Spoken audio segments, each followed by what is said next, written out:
Hello, I'm Kads and welcome to today's video. Once again, the portal is alight with the lovely blue hue, which honestly we haven't seen for a while now, but that means that it is once again time for 2x Ancients and some shard pulls. But of course, we are never pulling for no reason at all. There is a fusion going on, and of course there is also a champion chase tournament going on. So if we take a look at this, we are obviously on the last day. I purposefully like to wait until after the 10Xs unless it's featuring a champion that I actually care about. And in this case, I'm not too fussed about getting Acelin the Stalwart.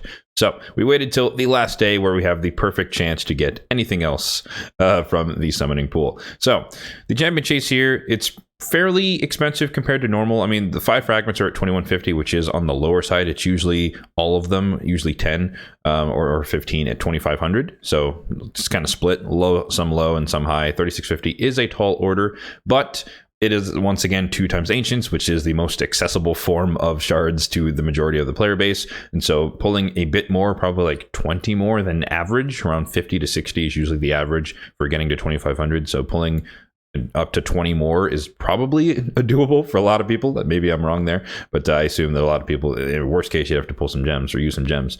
But I think that's relatively achievable. But nonetheless, it is more expensive than the norm. So 3650 is going to be our target for the day, which does guarantee that we get the legendary tome, the first one anyways, just by chasing the 3650. So we're going to be doing both of those today. Hopping over to the portal, we can take a look at my current shard count, and you can see that we've definitely not had a 2x Ancients for some time because we have 600 nice and even on the ancient shards here, 285 on the voids, 32 on the primals, and then 44 on the sacred shards. We can also take a look at the mercy tracker, which will be linked in the description box down below if you'd like to check it out for yourself or have a base copy for yourself. And yeah, we're focusing on this row right here, legendaries, and we are 41 shards towards mercy, meaning that when we pull, let's say 70-ish, depending on RNG, we're probably not, or we're definitely not going to enter mercy. So there's a good chance that we don't walk away with the legendary at all, but you never know. 1 in 100 shot. It is 2x Ancients after all. And if that situation were to come to pass, that would put us in a great position for a ancient shard POGO event. So that would be pretty cool. If well, maybe not pretty cool, but that would be advantageous if the worst case was to happen in this case. As far as who I'm looking for, we're going to keep this one fairly simple. Lady Mikage epics, ones that I don't already have, and then if we do happen to get a legendary, then a Valkyrie would be nice, Poison Exploder, or a bad El Khazar. Let's get into the pools. We've got the space, we've got some cash, and hopefully we get some pretty decent, maybe let's say above average luck on this one. Let's get into it. First 10 pop here. What are we going to get? I think we were at 300 and let's say 400 champion chase points, so we're going to be calculating or keeping track of our amount all the way up to the 3650. 820 puts us around 1100 or so. So we got 3 epics, not really much to say here. I forget what Trembor does, because he's fairly new. Weaken and Leech on the A1 AoE that can remove 1 random debuff, and then ally protection, increase defense. I mean, now it's on a 4-turn cooldown. I was gonna say he could be good for clan boss, maybe if you pull him early, but it's he'd have to be a 4-3 ratio, and that might not even work for ally protection. So yeah, not much to say about the epics on the first 10 pop. 1100, so 2000-ish points to go in the champion chase. 100 points means it is an all blues. Let's just kind of skip the animations here because we're not really going to see anything. I mean, as far as rares are concerned, I am kind of looking for that new rare for the Sylvan Watchers because he does have a pretty busted kit, honestly. So I wouldn't mind getting him on my account. 590. Is that a legendary? I think that... Ooh, Jag Bonesaw. That's not really who we're looking for. It's like 590. I haven't seen that amount in a long time. A1 steals 10% of the turn meter, 25% of repeating the skill. That's kind of like a Skull-Lord Vargal, so that can actually happen. That can equate to a significant number of hits depending on RNG, of course. 1 enemy 2 times, transfer all debuffs, so it cleanse on himself, and then he debuff spreads some of the debuffs that he transfers, 3-turn cooldown. And then AoE attack before attacking, he removes all buffs, so full buff strip, and then damage increases by 5% for each buff removed. That sounds like a massive polymorph situation there, but and also he's kind of the, I guess, the champion you have to split between accuracy and damage, so enough accuracy to strip the buffs, but enough damage to kill them afterward. And then it fills turn meter by 50% for each enemy killed. I mean, they'd have to hit ridiculously hard. I don't know.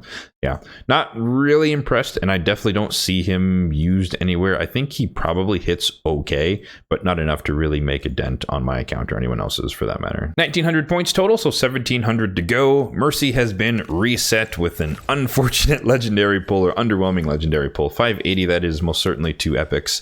So yeah, that's why, again, it's like when I see a number that I don't recognize, I'm kind of like, wait, what is that combination? But 580 is definitely double epics.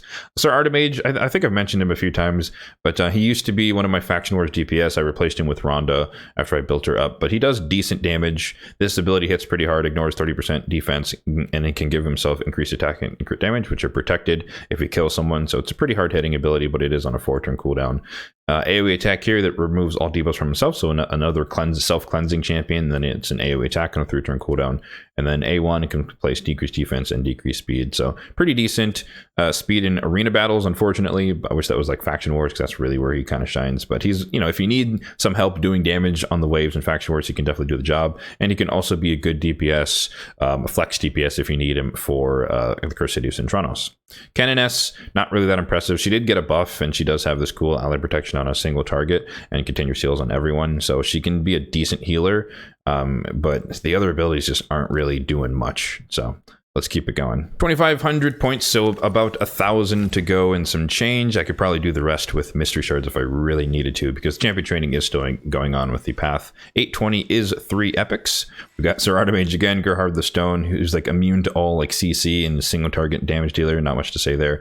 Vergis, he's definitely popular for like Scarab King solos, stuff like that, but he is also one of like the tankiest epics in the game with his passive that gives him a bunch of continuously gives him continuous heals, which can be very, very annoying on a like 1-turn cooldown. So basically every time he's hit, more or less, he could place every debuff or every buff under the sun on one ally, and then ally protection. So he can be an early game clan boss champion if you need like a nested ally protection, increased defense type situation, and then he can put reflect damage. Reflect damage isn't that powerful against like PvE, but it could be useful in PvP, for example. 3,300, which means that hopefully we are 1 10 pop away. All we need is 1 epic, and that will do it. 580, that'll do it. Fodbor the Bard is going to be the epic for this one, who is a decent champion. Oh, no, sorry, 580 is 2 epics, my bad. So he's a decent champion, AoE decreased defense on a 4-turn cooldown. If you do need that for Faction Wars, for example, you don't have a Herndig if you weren't around for that fusion. Single target stun here, which can be pretty useful, and then hero reduction on the A1. Probably good for Amius, honestly, but he is attack based, so probably harder to keep alive. But he is definitely like an MVP for a lot of people for the Kadsistency and Tronos, at least rotation 1. A lot of people in the endgame made use of him for that, but he also can be useful for some high level Sand Devil teams. I mentioned him in my high level Sand Devil guide if you want to check that out, as a substitution for Gomlock Skyhood, who I featured. Thanasil is honestly like he reads so well, but he doesn't see any play, because I feel like he perhaps just doesn't do enough in his kit. So we have an AoE attack, decrease the duration of all enemy buffs by 1 turn on a 4-turn cooldown, which is kind of brutal. Like this could be like a mini Timid the Fool if it was maybe 2 turns, which is basically a buff strip. And then if it was on a 3-turn cooldown, that'd probably be where I would make changes. And then a pretty massive heal, 25% of his max HP, then increased defense on all allies. This is a pretty good ability on a 3-turn cooldown, kind of like a slightly more powerful than like a Steel Skull heal. So it can be really good for Faction Wars if you need it, but again, it's high elves. So and once you have Arbiter, it's pretty easy. A1 sleep, it can be good, but it's probably not going to land most of the time, and it's just not the most useful thing. A1 stun, though, maybe we'd be talking. So I think Thanasil does need a little bit of a buff. So that should have done it. So let's hop over to the champion chase just to confirm that my math is correct here. We should be all the way up to the fragments. Correct. Yep. And yeah, so that's gonna do it for our shard pulls here. I do have to admit I am a little disappointed. I mean, it is a new champion, in fairness, Jack Bonesaw, but I'd have to go back and like see videos on him and see if he's really that good. Base attack is good, base defense is surprisingly high, speed's good, crit damage as expected, a little bit of accuracy, but man, I don't know.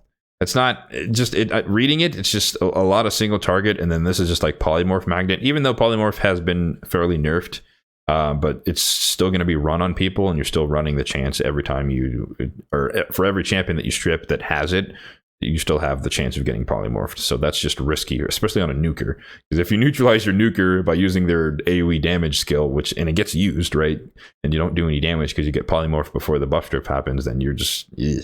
So I don't know. I don't really like champions like that, at least in the current meta. So somewhat disappointed, but it's okay. And I don't think we got anyone for Lady Mikage either. Nope. So no progress there. So we keep waiting. All right. So that's going to do it for today's video. We only ended up pulling 60 ancient shards, which is about 10 less than I estimated. Obviously, I didn't expect to get a legendary at all today, so there was that part of it. But yeah, I was thinking around 70, so 60 is pretty much spot on, right? Be sure to let me know what you pulled from your shards in the comment section down below. Did you get Acelin? Did you go for him during his 10x? Are you one of the lucky few that happened to get the very fairly exclusive champion? Or did you get some other cool legendary or some cool epics? Let me know in the comment section down below. As always, if you did enjoy this video, then be sure to hit that like and subscribe button down below. It really does help out the channel, and we are still on the road to 1,000 subs on the channel. We're about 50 away. So once again, thank you to all the 950 of you who have already subscribed to the channel. Much appreciated. But we only have 50 to go. So if you are a little hesitant and you are enjoying the content, that is very important,